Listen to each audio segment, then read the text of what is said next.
Bon, alors dis-moi François, d'abord présente-toi. Bonjour, je suis François Joanneau, vétérinaire. Toute ma vie, disons que je soignais des chevaux. D'une manière allopathique pendant 20 ans et ensuite j'ai recherché les médecines qu'on appelle parallèles, ostéopathie, acupuncture, phyto, etc., etc. Donc j'ai toujours cherché à ouvrir mon esprit vers d'autres médecines plus larges. D'accord. Et là, j'avais entendu parler plusieurs fois de Pierre Hénoff. Et j'étais intéressé par entendre sa manière de voir la chose sur la locomotion des chevaux et ses idées surtout, pour voir si c'est applicable en pratique, si c'est applicable sur mes propres chevaux. Et tout ce qu'il dit est logique, intéressant et scientifique. Et ce qui m'étonne, c'est que je fais une transhumance avec lui fin mai, 70 chevaux qui ont parcouru 170 km en 6 ou 7 jours. Et j'ai regardé les pieds qui étaient usés, qui étaient bien parés, et j'ai été étonné. Moi-même, j'ai monté deux juments, elles ont été nickel tout le parcours. Donc ça m'a un peu interloqué, et je suis venu écouter son discours, entre guillemets, si vous voulez, pour voir si c'est applicable, je répète. Je pense que c'est faisable pour tous les gens qui ont des chevaux d'une manière normale, qui font de la rando, les clubs hippiques, même en compétition, pour les trotteurs, pour le CSO. Je pense que ça peut être applicable sur beaucoup de lieux, beaucoup d'endroits et tout ça. Que dire d'autre? Moi, ça me pose question sur le fer. Évidemment, il y a un côté soi-disant utile, il y a un côté soi-disant depuis des années, mais le fer bloque le pied, le paralyse et détruit la sensibilité du cheval, et à partir de ça, ça remet beaucoup de choses en question. Voilà. Bon. Que dire d'autre? Je suis content du stage.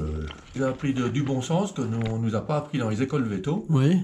Il faut ferrer, il faut faire mettre des fers orthopédiques, il faut ci, il faut ça.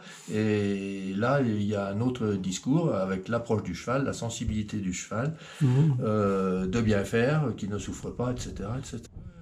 Et je me suis jamais osé me lancer, moi le premier, sur avoir des chevaux sans fer. Ouais. Moi-même, j'ai toujours ferré, et bon, je crois que je vais me lancer. Bien sûr, puis divulguer la chose, surtout, que beaucoup de gens peuvent le faire. Tous les gens qui font de la rando le dimanche, tranquillement et tout, peuvent déferrer. Oui. Enfin, aussi, dans le même temps, le numéro 1 français en CSO, il a sa jument pieds nus. Oui.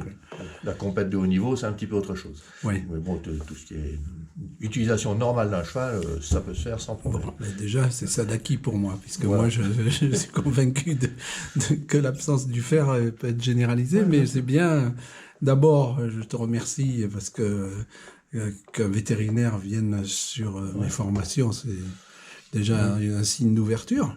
Je toujours cherché à ouvrir un peu mon esprit, à pas rester cantonné dans de l'allopathique qui bloque un peu les choses, quoi. Oui. Faut s'ouvrir. Bon, mais très bien. Mais écoute, je te remercie pour ce témoignage. Est-ce que tu as d'autres choses, des points, même aussi, sur lesquels peut-être tu as un petit doute sur la présentation, tout ça, parce que la critique est intéressante. Non, c'est bien présenté, l'anatomie, tout ça. Les graphiques sont bien, c'est simple, même pour des gens qui n'ont pas de connaissances dans la matière. Non, ça va. Ben oui, ça s'adresse principalement à des gens qui... novices, quoi. Voilà. Bien sûr. Forcément ne sont pas forcément professionnels. Mais tu nous as pas bien précisé aussi quel type de vétérinaire tu étais, parce que tu es un peu modeste, là, quand même. C'est-à-dire... tu le sais, t'es pas le vétérinaire lambda dans le monde du cheval et de l'endurance. Non, parce que je me suis toujours ouvert pour sortir de l'allopathie. Oui. Voilà, l'allopathie, ça a ses limites, et même de grosses limites. Oui. Et je me suis ouvert, justement, comme j'ai dit tout à l'heure, à d'autres disciplines, notamment l'ostéopathie, l'acupuncture. Puis voilà. Puis je suis véto sur les endurances aussi. Je cours moi-même en endurance, je suis véto sur les compètes d'endurance, compètes internationales, et donc ça me permet de voir les trottines des chevaux, les allures, les ferrages, et de juger, quoi. Et des fois, les gens qui poussent un peu trop les chevaux aussi. Ah ça, en haut niveau, on pousse le cheval, quelle que soit la discipline, le cheval il est sur la ligne rouge en permanence. Ça, il n'y a pas photo. Et le cheval, c'est lui qui... Il est sur la ligne rouge, c'est exactement ça. Où il se tient sur la ligne rouge, où il tombe, à droite ou à gauche. D'accord, ok. Voilà. Donc le haut niveau, ça n'a rien à voir avec les gens qui font une utilisation normale de leur cheval. En rando, en club hippique, en balade et tout. Oui, l'équitation douce, quoi. L'équitation douce, pour moi, ce sont deux mondes différents. Voilà. Donc, Mais très bien. Mais écoute, je te remercie pour ce court témoignage. Oui. Moi, évidemment, je suis toujours heureux de recevoir des professionnels dans la formation. Oui, bien sûr. Même si oui, mais il faut des gens qui veulent bien ouvrir leur esprit. Voilà. Eh ben, je te remercie pour cette ouverture d'esprit. Oui, ça m'a toujours guidé, mais ça m'a attrapé à 45 ans. Mais avant, j'étais formaté allopathe. Ah oui. Voilà.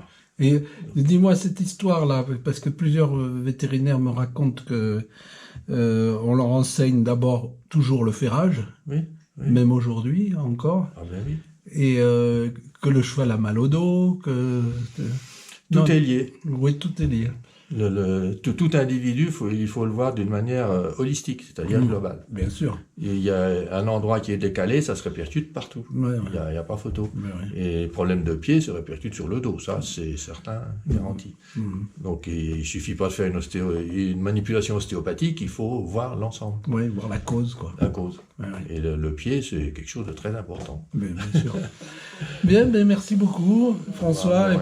Super. Ok, merci. Non, c'est moi qui te remercie. Allez, à plus tard. D'initier. Il faut des gens qui contestent pour que ça progresse. Ouais. S'il n'y a pas de gens qui contestent ou qui mettent en doute des théories, ça n'avance pas. Ben oui, c'est sûr. Hein. C'est avec Galilée, comme tu as dit, tout ça. Kepler, tout ça, tous ces gars-là, on ne les connaissait pas au départ. Et ça a fini par sortir. Ben, je te remercie. Voilà. Allez, bye. Bon, allez.